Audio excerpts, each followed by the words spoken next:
কালী পুজো এবং দীপাবলির রাতে সবাই যখন আনন্দে মশগুল, তখন ঘরের মধ্যে কুঁকড়ে বসেছিলেন লেকটাউনের বাসিন্দা সুরঞ্জন সাহা। ঘড়ির কাঁটা রাত 12টা পেরোলেও বাড়ির বাইরে তখন দেদার দাপট চকলেট বোমের। পিলে চমকানো শব্দে জানলার পাশ দিয়ে উড়ে গিয়েছে শেল। পুলিশি বাধা তো দূরের কথা, কোনো নজরদারি পর্যন্ত চোখে পড়েনি। আর যারা এসব ফাটিয়ে হইহুল্লোড় করছিল, তাদের এটুকু ভাবার মতো ক্ষমতা ছিল না যে এই আনন্দ শ্বাসকষ্টের রোগী বছর 75-এর এক বৃদ্ধের পক্ষে কতটা কষ্টদায়ক হতে পারে। ঘরের কপাট আটকিয়ে বাইরে নেই, এত আওয়াজ, মানে বিকট আওয়াজ। কালকে রাতে কি একটু বেশি অসুবিধা হয়েছে?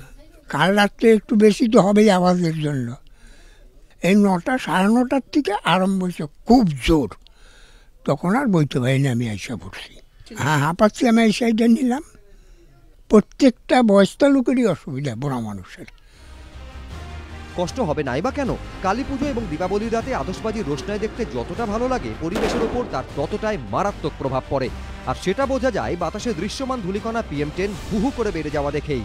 প্রতি ঘনমিটার বাতাসে PM10 এর স্বাভাবিক মাত্রা 100 মাইক্রোগ্রাম। 400 ছাড়িয়ে যাওয়া মানেই মারাত্মক ক্ষতিকর। কিন্তু কালী পুজো এবং দীপাবলির রাতে এই PM10 কতটা বেড়েছে জানেন কি? রাজ্য দূষণ নিয়ন্ত্রণ পর্ষদের দেওয়া তথ্য অনুযায়ী শনিবার অর্থাৎ কালী পুজোর রাত 1টায় প্রতি ঘনমিটার বাতাসে PM10 এর মাত্রা ছিল 510 মাইক্রোগ্রাম, অর্থাৎ স্বাভাবিকের থেকে 5 গুণ বেশি। রাত 2টোয় বাতাসে PM10 এর মাত্রা ছিল 482 মাইক্রোগ্রাম, রাত 3টেয় 383 মাইক্রোগ্রাম, ভোর 4টেয় 314 মাইক্রোগ্রাম, ভোর 5টায় 250 মাইক্রোগ্রাম।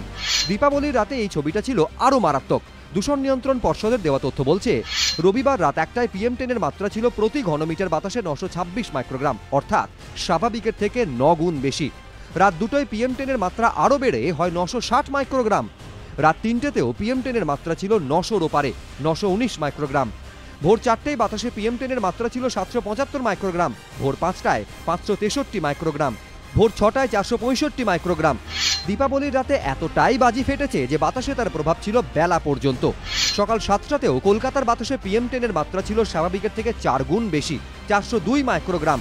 সকাল 8টায় 307 মাইক্রোগ্রাম, সকাল 9টায় 205 মাইক্রোগ্রাম। আমরা দেখছি যে এই দুদিন কলকাতার বাতাস ভয়ঙ্কর দূষিত হয়ে যায়।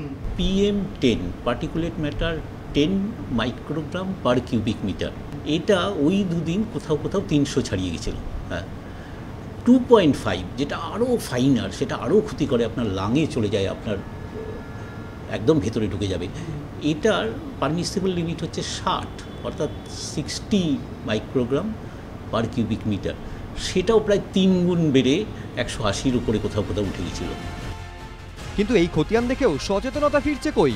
পুলিশ প্রশাসন সক্রিয় হচ্ছে কোথায়? প্রশ্নটা তুলছেন অনেকেই।